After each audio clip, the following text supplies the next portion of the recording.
nice to be back here. And Karen, Margaret, thank you for welcoming me back to Joyful Gathering for the second time. And actually, Susan coordinated these efforts. And Chris, thank you. Chris always follows me around with pot of tea and some refreshments. Yeah, just protein bars. I call them my personal assistant in New Jersey. So let's close our eyes and take a moment to relax and reflect.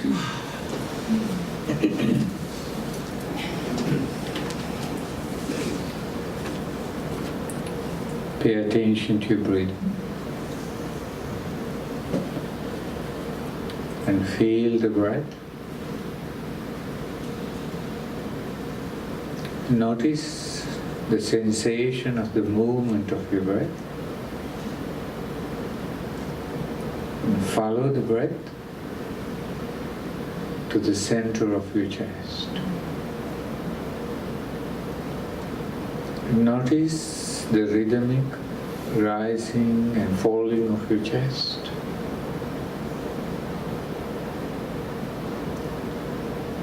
Each time when you breathe out, the chest falls. You notice it's a subtle relaxation that happens. Notice the relaxation each time you breathe out.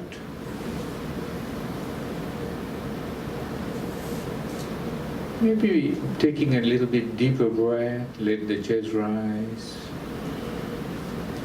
As you breathe out, visualize you simply releasing or letting go of any stress, tension, pressure from your chest, from your lungs, from your heart, and empty the lungs. Breathe out fully.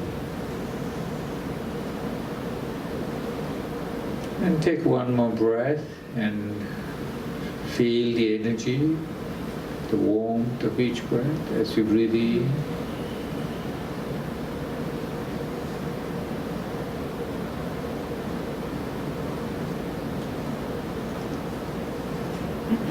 Breathing in mindfully, consciously, holding your attention on your breath, feeling the sensation of the movement of your breath.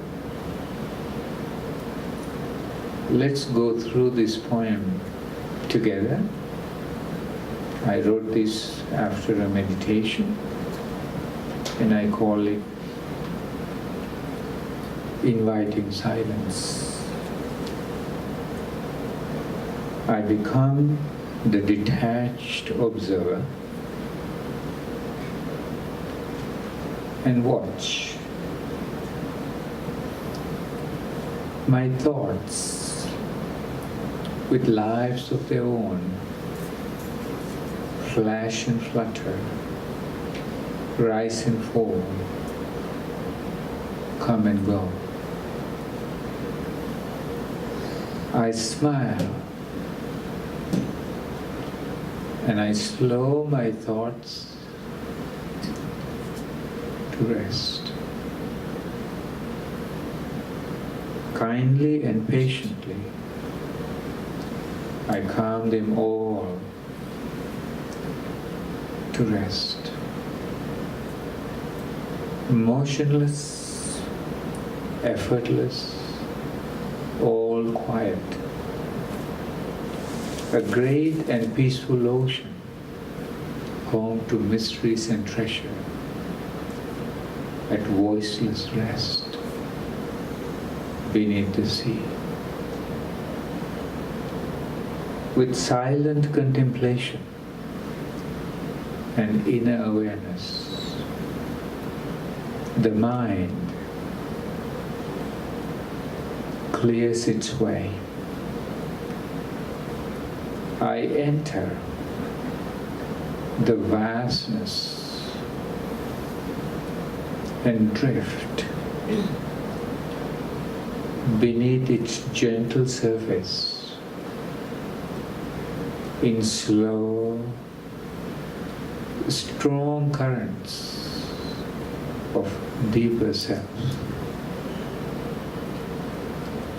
currents of serenity, currents of love, currents of joy, currents of bliss. I'm suddenly free from a noisy mind, free from a warring brain, free to embrace the beauty of all life, free to connect with my pure spirit, to know only peace and kindness, love and joy, a moment of eternal freedom, liberated from confused thoughts. The deepest part of me emerges from within, and with small and subtle, gentle touches, silence speaks to me. Silence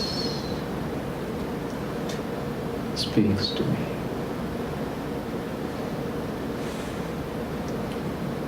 Silence speaks to me.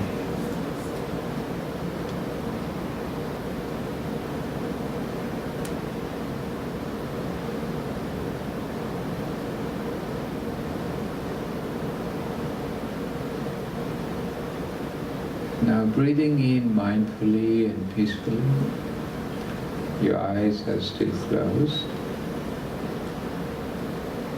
Remind yourself where you are.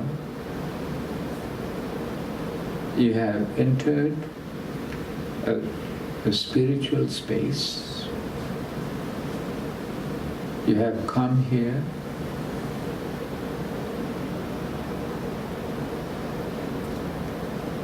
to reflect, to refresh, to experience peace and healing. You have come here mainly for the purpose of looking at yourself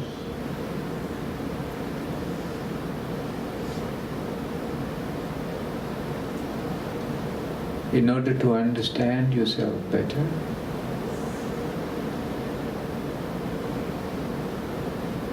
in order to transform your personality to a positive, healthy, happy one. So breathing in to your heart, as you breathe out, relax. And breathing into your heart, visualize that a smile rising from your heart, the warmth, a positive, peaceful feelings. And greet yourself with that genuine smile, as though this is the moment that you feel positively, happily, freely connected to yourself without any influence of negative emotions or any emotions. And breathing in, visualize that you're moving away from your head, coming closer to your heart. Visualize warmth and light, and gently smile and feel as though you are at peace with yourself. You're positively connected to yourself. You greet yourself with this friendly, warm, peaceful smile. Know that in your heart and spirit, everything is in perfect order. You see, you need to connect.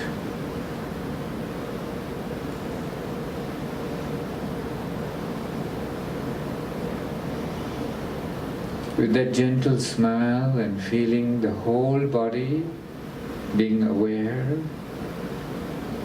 and conscious of your posture,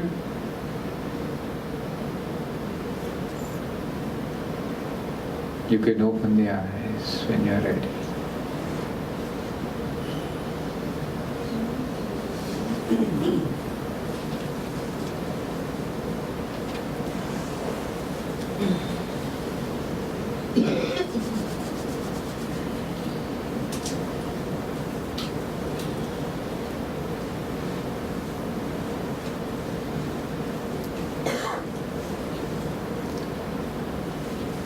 So again, thank you for being here today, and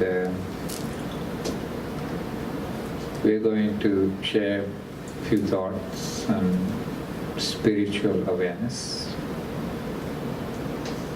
This is not something new for me, and we use this word very often. I want you to stop for a moment and ask yourself, what does spirituality mean to you? Do you consider yourself to be spiritual? Do you know any spiritual people? What do you call spiritual? How you define spirituality? What is it that you're looking for when you say, I want to be spiritual? Or I am spiritual. Or he sure is spiritual. Some people think they're spiritual because they go to church and read the Bible. Others might think they're spiritual because they have guru and been blessed by their guru and they do their chants every day. Some people even think, they are surrounded by crystals and feathers and gongs and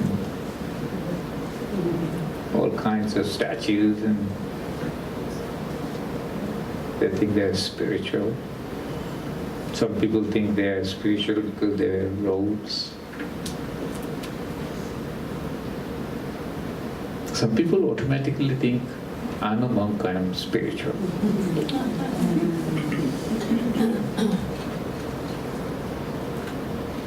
Just being a monk, shaving the heads or taking the vows doesn't make me spiritual.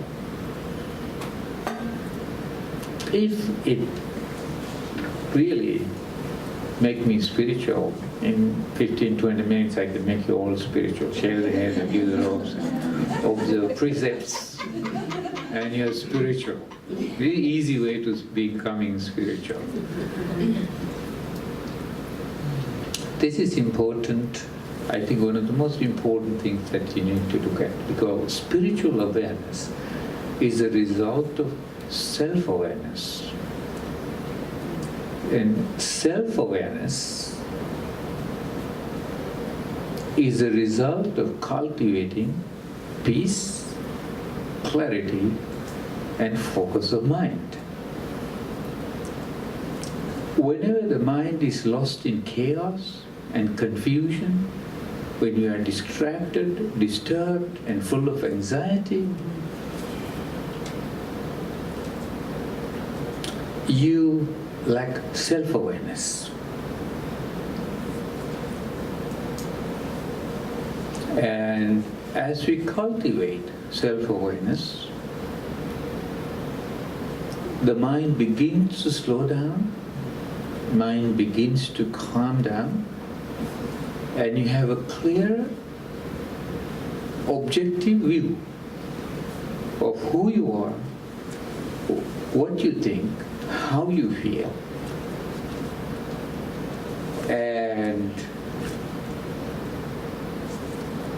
it is an objective awareness, equanimous awareness, So you're not judging yourself from what you know or what you think of yourself or who you are. You simply pay attention. So when we meditate, what we try to do is to cultivate moment-to-moment awareness. Moment-to-moment awareness. So as the mind slows down, when the mind becomes calmer,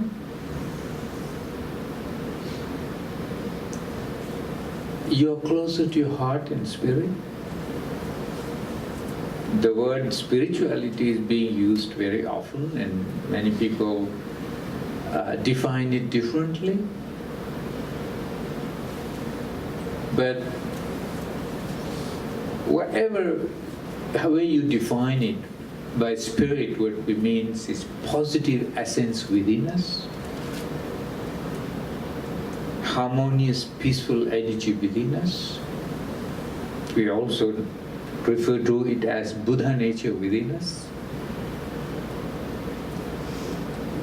One of the clear signs of a spiritual person, how we recognize a spiritual person, the clearest, easiest way to see spirituality, a spiritual person is a happy person. Because spirituality has no negativity. And a spiritual moment is a moment where zero negative energy, zero negativity in your thoughts, in your words, in your actions. There is nothing negative, not even negative vibes coming from you in that spiritual moment. So when we are looking for we're looking for ways, or we're practicing to become spiritual, or try to cultivate spirituality, unless you're fully enlightened, you're not fully spiritual, which means that you are done.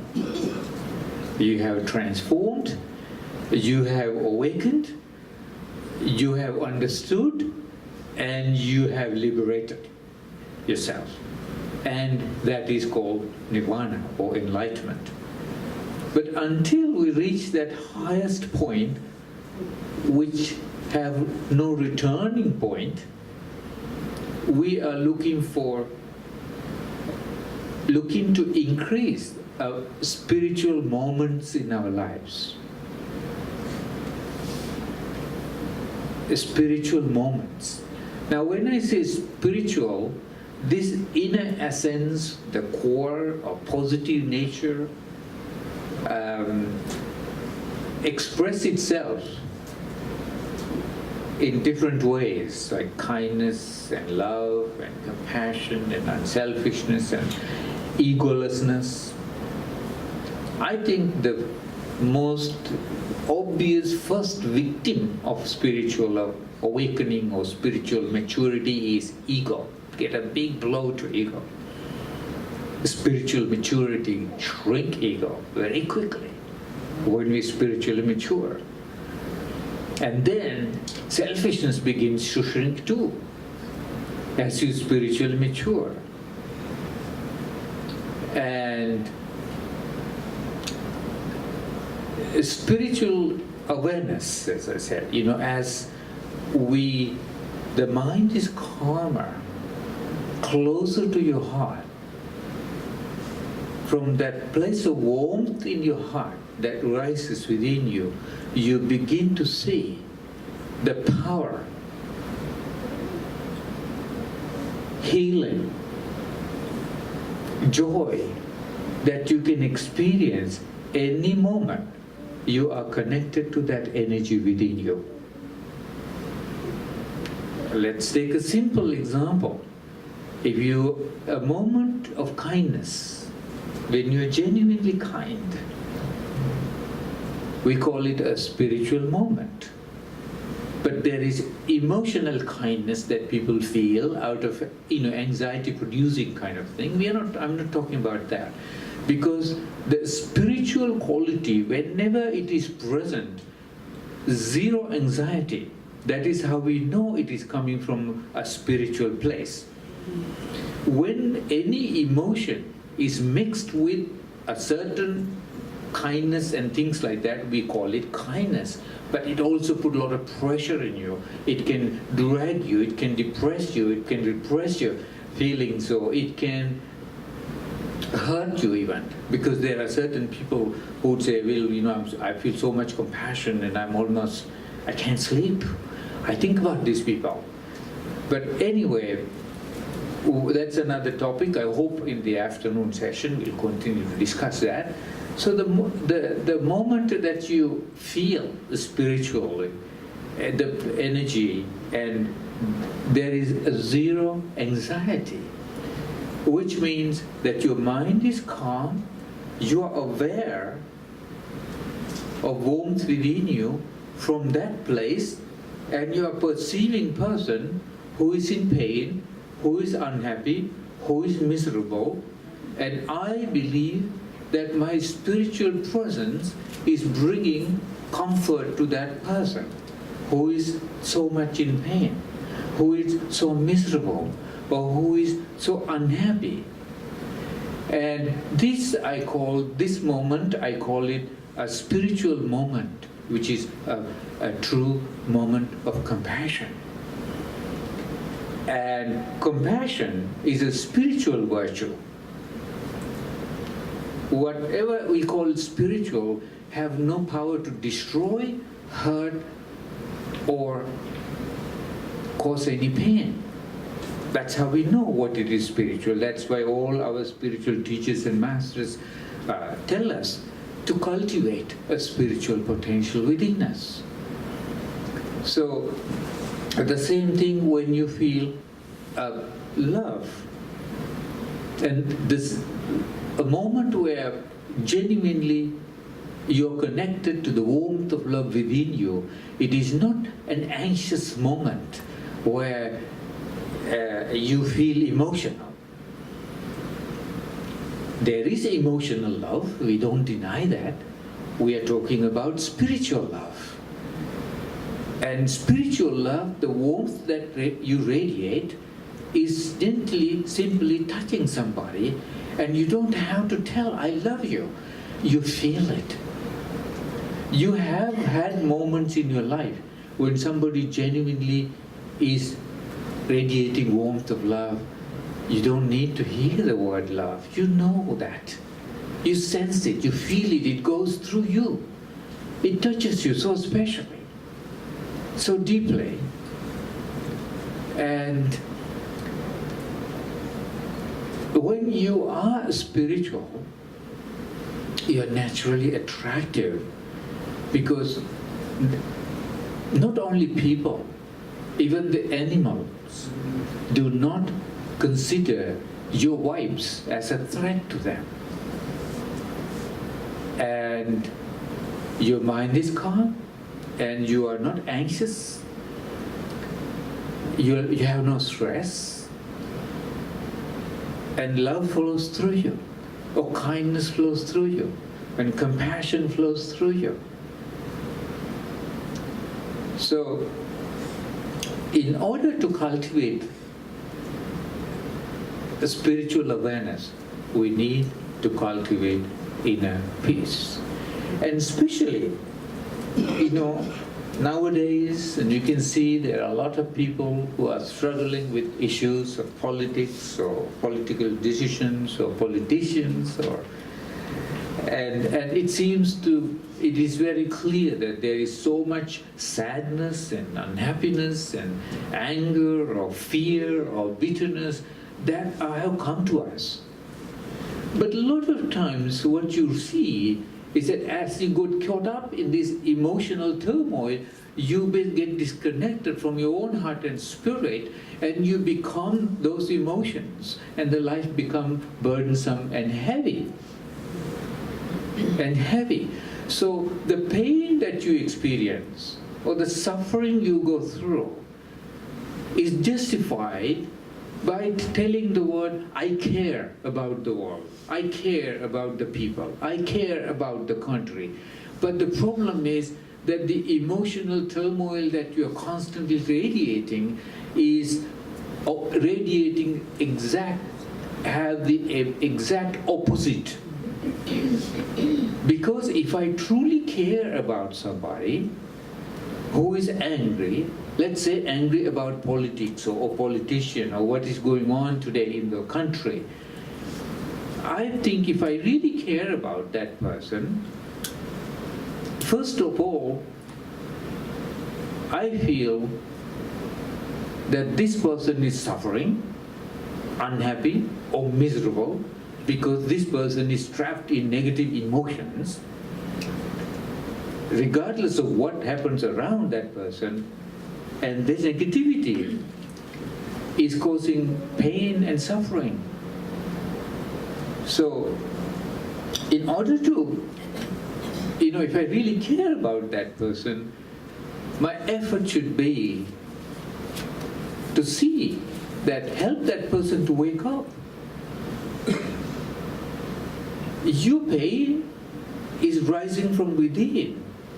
Your unhappiness is a result of the thoughts and emotions that you are repeating constantly, and your own negativity is pulling yourself down. This is not a good beginning to solve problems that are caused by somebody or caused by society or political decisions and all that. You need to feel empowered. So, often people don't like to hear good things because naturally unspiritual moments that people are trapped in, because I feel when you're angry and disturbed, you are not spiritual. You're not connected to any spiritual energy within you.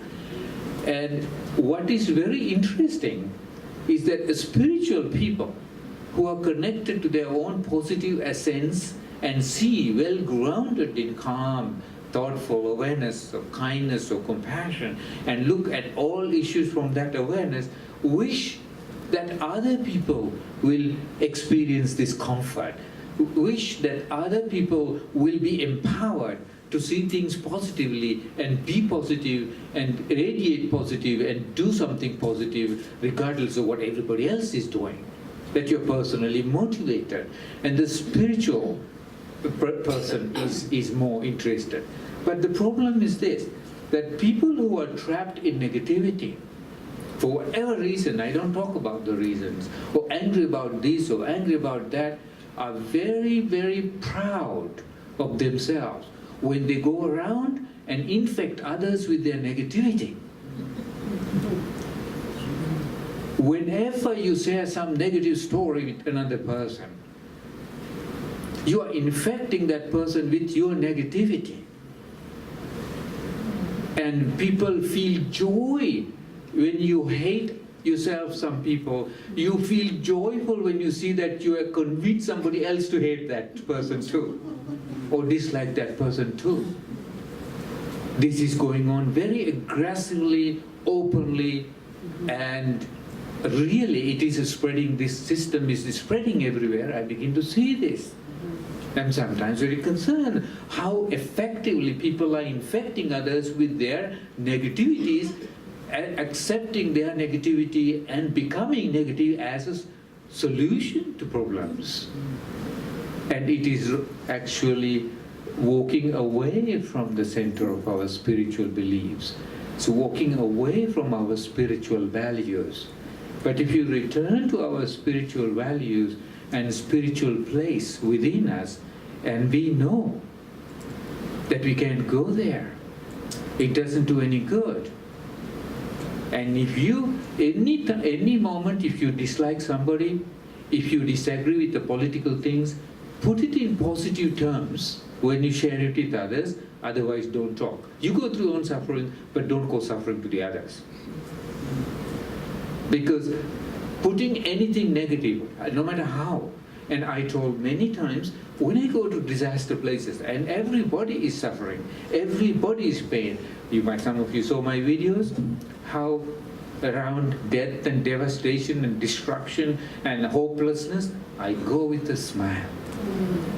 I bring hope to people. And no moment that I feel tired and grouchy and complaining and negative, I see all negative around me. But I see one thing: if I bring the power of my spiritual awareness, I know I'm going to do differently than others. And I am not only that, along the way, further away you walk from your own spiritual center, from your own spiritual energy, from your own spiritual awareness, more you're going to suffer. You're going to lose sleep, you're going to be unhappy, you're going to be depressed. But all these things are problem with negativity. I think the same thing about positive too, because I love to go anywhere and see that somebody give up this strong holding, this tight, like sometimes steel cages created around their negativity. Nobody can enter there.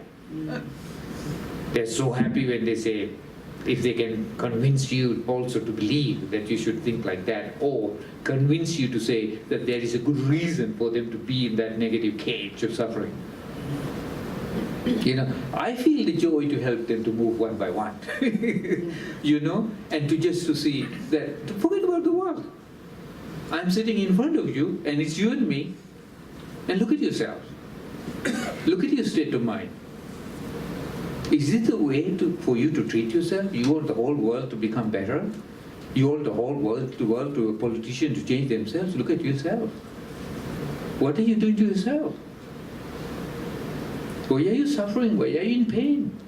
Do you ask that question yourself? You're going out there and just to say that, talk about politicians and other people. Everywhere I go, this is what I hear from people. What do you expect? Do you want me to be happy? This country is going to go down this way, that way.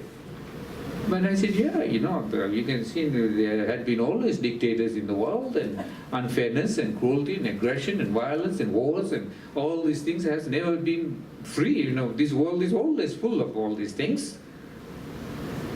But are you going to follow all that and be miserable? This is the question that we need to ask ourselves seriously. And especially ask your responsibility for your own spiritual well-being. Because the spirituality have different levels. First, the basic human goodness. Whenever you are connected from your basic human goodness that you have hold in your heart, you are on a path to unhappiness, misery, or suffering. Not a single moment of pain can come from a spiritual awareness. Any challenging moment, you can pull back ourselves into that spiritual place within us and act and think and feel from that place. Be empowered from that place. And some of you who have seen my videos, we have seen that one after the other, after around the world, during the wars, many challenging times, people are surrounded, I'm surrounded with people with machine guns, going to the war. Do not bring hopelessness, anger, bitterness, negativity. If I do, first of all, I will be depressed. As I said, some of you, I think, if I didn't bring that spiritual awareness, and as I always say, that I will be in a mental hospital by now. And so ask yourself your responsibility for your own spiritual well-being. Ask yourself where you need to begin it. Ask yourself very seriously your state of mind. Tell yourself excuses are no good reason for you to dwell in negativity, spread negativity, speak negativity, and see that other people believe your negativity. Please continue that cultivate that spiritual awareness. Know that we are not, there is nobody and nothing to challenge. It's for all of us to inspire ourselves to think differently, feel differently, and be different. Right? This is where the spiritual awareness comes from, and I really hope that you will walk away from this sacred space today, thinking a little bit more seriously about yourself. And if you feel bad about anything or anybody, that is no good solution, that is not an answer, that is not needed. You don't need to feel bad about anything if you want to do something to make things better. First for yourself and just for others. If you feel bad about anything or anybody, this is the problem for yourself. Because first of all, your well-being and happiness, if you don't know how to take care of your well-being, your happiness, your peace, your tranquility, and your heart, you want the whole world to have all that. But you don't even know how to take care of yourself. You are falling down. People are dripping in misery. Dripping in misery, screaming about making the world better.